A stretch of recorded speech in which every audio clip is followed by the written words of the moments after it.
Hi everybody, we back here with another video, and today we're going to be talking about Misfits 018 happening today, September 14.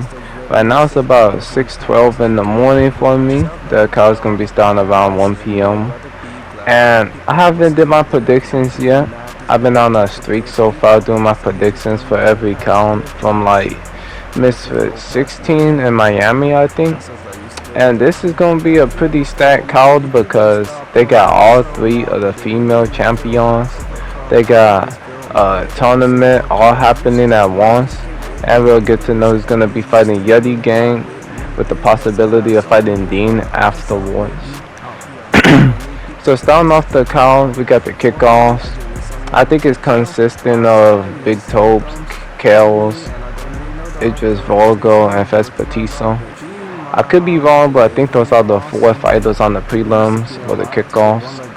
And honestly, with the Big Topes and Kales fight, it kind of is like one of those fights that I didn't really know that much about. And I started kind of like finding out that like Kales was trained by Daily Paralysis. And then Big Topes ended up being the first person to step in the ring with Ashley Raxu. And Ashley Raxu, I'm pretty sure beat him and looked a lot better than him. And Ashley Raxu is not a heavyweight. This dude Kels comes in at around like 250 pounds, while the other dude's like 220.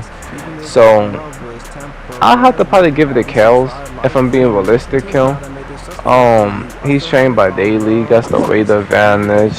He could look pretty good since he's trained by Daily and all that. Big Toes didn't really look that good in his first fight, and he's not even a natural, like, I don't know if he's a natural heavyweight. I'm confused. I don't really know much about him, but he doesn't seem like a natural heavyweight. He seems like more of a cruiserweight. But we're gonna see what's happening with this fight. And then Idris Volgo, Fespatisa. Now we know Idris Volgo. He is influential, and he stands on business when it comes to people questioning what's his career choice. And we got Fespatisa, who wants to make run into Lady Gaga. Lady Gaga saved his life and jump like that. And he lost to Ben Williams, which nobody should be really ashamed of, to be fair, in this influencer scene. But he ended up busting open Ben Williams' head, had him bleeding, I'm pretty sure. I think it might have been a headbutt or something like that. I'm not really that sure. But maybe he could try to do some damage to Idris Volgo, catch him off guard. Because the tournament fighters have to fight twice in the same night. They have to either fight, lose, go home, or they fight, win, and then fight the winner of the other pole tournament fight. So Idris Volgo will have to probably get through this shit with 4 HP, at least have some shield left over. While Fespatisa is here to just let it all out, which could lead to him possibly getting hurt, having to clutch out, and then have to fight Chris Avila. Chris Avila, in my opinion, is probably going to be who wins the next fight by a decision. Fespatisa goes batshit crazy against Idris, manages to pull off a win, gets injured, has time to heal up, and then has to fight Chris Avila, who wouldn't really want to go in there and finish him. He could possibly have a chance. Like, if I rated his chance to be like 25 to 75, I give Idris Volgo like a 75% chance of winning this fight, with the Fespatisa 25.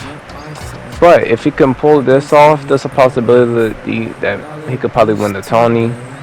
Because if he isn't hurt by Idris, or no, if he get hurt by Idris, but can't make it through and get the win, Chris Avila isn't going to really try to go out there and go for the kill, so he just have to find a way to go crazy on him, land high volume, and then he could probably win. But realistically, I think it's gonna go Idris wins however he wants. He could get a body stoppage, possibly a TKO. Or he could just go by them points and then have to fight Chris Avila which is a pretty close fight. I give it probably like a 55 to like 45 with Idris. It's a pretty close fight because Chris Avila is awkward, but Idris is gonna have to fight him unlike anyone ever fought Chris Avila. People that fight Chris Avila become kind of hesitant, and Idris can't allow that to happen, so he has to go batshit crazy on Chris Avila. The next fight I believe is Nikki Wu versus Kala Jane. Now honestly, in my opinion, this is probably the biggest mismatch on the entire card. Probably one of the biggest mismatches on Misfits. Cause we got Nikki Wu, who honestly dominated pretty well against Alexia Grace, which Alexia Grace beats a lot of females in the scene because of her high pressure, durability, and just hunger to win. And then we got Kala J, who kind of seems like she isn't really a fighter when it comes down to it. Like, there was exchanges where she could have got a little aggressive, got more points or something. She kind of lays back and wants to just stand at a distance, and she kind of looks like Slender Man when she does so. And it's not as menacing because you could just walk over there and send her to the nether realm. Because honestly, I'm not sure what the hell happened in that fight against her last opponent, but both of them seemed like every time they punched each other it was with Thanos' gauntlet. Like, it was like 4 punches around, and they was acting like shit was getting real. Meanwhile, I think they punched the air and probably like tickled each other with the glove barely touching. So I think Nikki Wu will probably put her in the nether realm in this one. And then we also got George Stokey Lewis Bowden. Now, the dude with the glasses, I'm pretty sure is Lewis Bowden, and I'm honestly picking him because he looks like a straight up menace. The way that he holds his hands up, looks uncertain in the face, has glasses, but only one like side of the glasses actually operates with him. The other side just hangs off his face, so he gotta put everything on the line to win this fight to get some money to get new glasses, or he won't be able to see a brighter future. So I'll have to go with Glasses McGee. I think his name is Lewis Bowden. Some shit like that. And it looks like he's fighting his own son that played too much Fortnite, raised the electric bill, so now they can't buy new glasses for Bo. So yeah, that's basically the storyline for that fight. We got Ashley Raxu versus Tristan Helm, which is a crazy fight to be filmed.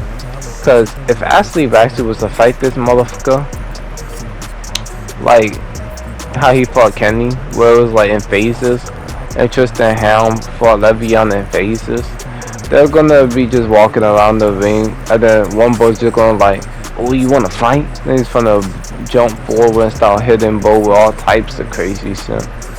Or they could get Ashley Raxu from like Holla Hound fight where he's putting a lot of pressure on.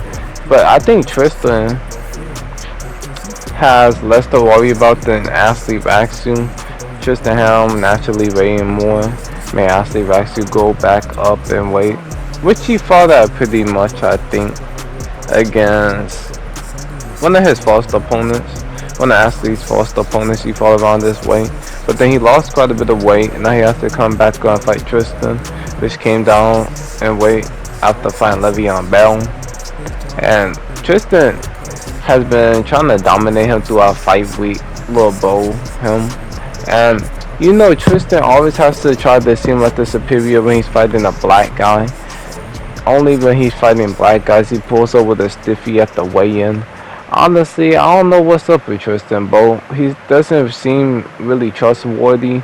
And I think I have to go with Ashley Raxu by a D Shizon. If he could finish Tristan, that shit would be crazy. And like, I think a lot of people will start putting their attention on Ashley Raxu more than he has at the moment. But Ashley gotta be careful because Tristan, bro, he's gonna try to unload a dynamite. Now, Ashley Raxu might try to throw grenades, but Tristan might try to throw a dynamite. He damn near almost killed Le'Veon Bell in their fight, and honestly, if he really wants to, he might be able to hurt Ashley Raxu really badly in the first round, depending on how he's feeling tonight. Cause last time when he fought Le'Veon, he almost killed Le'Veon. Cause he sold up Ball, and you know Ball people got less durability. So I think Tristan fighting to do with Hale would probably be a harder decision than fighting to do that's Ball. Cause if he's Ball and he gets hit by Tristan, chances are he might die or lose brain cells. But Ashley Baxter, you never know, bro. He got Hale, so he might pose a harder threat. But Tristan Helm, regardless, is going to try to kill this man. If he does what he does to Le'Veon, I don't know if Ashley Baxter recovers quickly enough. So it's a pretty 50-50 fight from my knowledge. I think Ashley Baxter can outbox Tristan, while Tristan can damage Ashley Baxter. So it just depends on how they fight. Don't make a mistake, because one mistake can break you. And that's going to be that fight in a nutshell. And then we got Lil Cray Cray versus Joey Knight, which is gonna be the winner of that fight fighting Yeti Gang and the possibly best lightweight fighter on Misfits confirmed.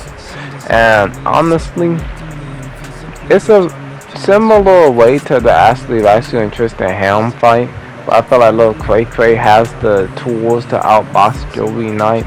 He has different styles, and we have seen different styles in Misfits of Lil Cray Cray so far. So Joey Knight getting the stoppage on Lil Cray Cray, I don't know how possible that is. We've seen Lil Cray Cray get hit how by Ace Musa. Yeti Gang laying like straight up dynamites on him in that rematch. Joey Knight, I don't know if he is on that exact level though when it comes to power, because you haven't really seen Joey Knight knock down some dude like Waleed or something like that. We've seen him knock down some dude that ran at him kind of looking like a monkey. And we see him knock out some dude that kind of look like their little son. So at the same time, bro, Lil Cray Cray got golden gloves. Joey Knight for the couple of scrubs. I'll have to probably say Lil Cray Cray by a D-Sizz on. It would be crazy seeing him chin Joey Knight. I think that would be like revolutionary before the Yeti Gang fight, boom. And Joey Knight getting a Lil Cray Cray stoppage is gonna be phenomenal too, because it's gonna show, hey, bro, one of the dudes that like chin checked Yeti Gang got straight put to sleep by me. Either way, any of them make a dominant performance, the Yeti Gang fights gonna boost him to another level if he wins the Tony. So I'm gonna have to say Lil Cray Cray with a decision, possibly a knockdown. Never know. Lil Cray Cray could be in danger of getting knocked down either way. I would be surprised if they go the whole fight without no one getting knocked down, because I'd be like, it's giving OJ Rose versus Ashley Baxter vibes, which kind of damaged both of their hype at the time. But then the next fight, we got Crystal Pittman versus Julie Polka. Now, if y'all know Crystal, I seen one of her bare knuckle fights, like her last one. The person she beat up was utterly dog waddle, but Crystal was hitting her like crystals. Like that shit was holding the girl she was fighting. She pressured her. I didn't get to witness like how would she deal against someone with a lot of understanding of the range and knows how to like use different techniques, which Julie Polka will oppose to Crystal. But Crystal on the night of the fight will probably have more drip than Julie Polka. Julie Polka has some pretty good outfits, but for the most part, I haven't seen Crystal wear anything that doesn't look good. And honestly, the drip check, when it comes down to English, I honestly don't know who got better English. Julie Polka doesn't know that much English, but when Crystal is speaking English, I'm just like, but what did she say? So she just got different slang or something over there. I don't know what's going on.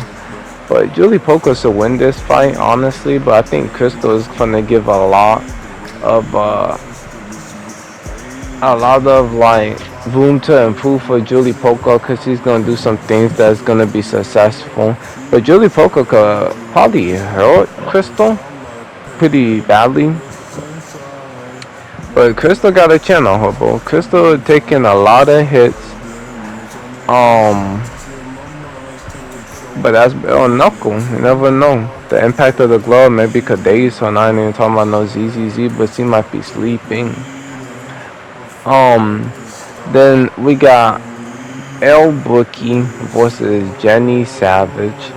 Now, L Book has had like 7 fights or some shit in the matter of like a little bit over 2 years, which is utterly freaking crazy to say the least. Like she's been in a tournament where she fought some of the hottest competition in influencer boxing. She has knocked down every single opponent on Misfits that she fought. Like, it's crazy how much L Book really like represents for the female influencer side of things when it comes to fighting. And Jenny Savage comes from fighting some of the best fighters in bare knuckle boxing on the female side of things. They were pretty similar height and stuff like that. Um, Pretty similar weight. I think Jenny had to get a little bit of weight to fight Elba, but they're pretty similar. Jenny though is pretty fast. She has knocked down some people before. Has had experience fighting some of the best bare knuckle females. While L Book is gonna be pretty impressive with the movement, solid defense, hella powerful. The jab is gonna make things bloody like Friday the 13th, which honestly just happened. And honestly, I see L Book having to fight a gangster. We never really thought we'll be saying this, but a gangster mentality could be something that makes L Brook unlock a different like form. I feel like L Brook now training with Leon Wills, stamina and strength increased, some of the fundamentals increased, having trained with Ebony Bridges and other fighters. I think L Brook is gonna have to level up in this fight. It's either level up or have to like get the resources to that level up, because this fight holds a lot of imbalance. I feel like this fight can lead to Ebony Bridges fight or a Paige Van Zandt rematch, and those are two big fights. Like, those are pay-per-view worthy fights, which if they aren't on pay-per-view, I'll be actually surprised. This fight isn't pay-per-view, neither was the last Paige Van Zandt one, but the Paige Van Zandt rematch or Ebony Bridges is pay-per-view worthy, selling out the arena worthy, and it would make L Brook probably even more talked about than some of the top male fighters in influencer boxing. While Jenny Savage doesn't get as much of that as L Brook gets if she wins this fight. So L Brook is gonna be more starving to get this win, while Jenny Savage is gonna underestimate the moment. The moment is gonna get to her like it gets to every fighter. And it's gonna come down to who got that gangster in them. L Brook has been pretty nonchalant, but she's gonna have to reveal her inner gangster in this fight if she wants to fight against another gangster. And honestly, I think L Brook pulls out a victory. I feel like Jenny goes the distance, L Brook goes the distance, but L Brook fights her like her life depends on it. And I think it ultimately goes down in the gangster off. So Misfits 18 I originally liked more than the Dublin Misfits 17. But let me know what y'all think in the comments. I know we're gonna get that Slim announcement. I honestly think his opponent is either gonna be Nate Diaz. I want it to be Nate Diaz, honestly. I'ma just say that. I'ma just say I hope it's Nate Diaz. Nate Diaz is down. Makes sense. They have similar fight style. The personality class would be funny as hell. It's a main event worthy fight. I think it's Slim versus Nate Diaz. Let me know who y'all think Slim is fighting with his announcement. But I hope you enjoyed the video. Drop a like, subscribe, hit the bell, comment below, bro. Let me know what y'all think about the video below, bro. And I'm gonna see y'all about to be up for below, bro. Hey. Stick with a blade like I got a fire to fight. Jade on my necklace is kryptonite, my eyes. And I got a girl, my life. You want this energy, baddest demons you invite. Got a new chopper, I better eat you alive. Gotta watch every step I take cause it's do or die. Lord, I'm a 40 little nigga, I'm finna slide. Watching me, niggas tryna talk for me. Walk with me, fall with me. Stuck in a slow fraternity.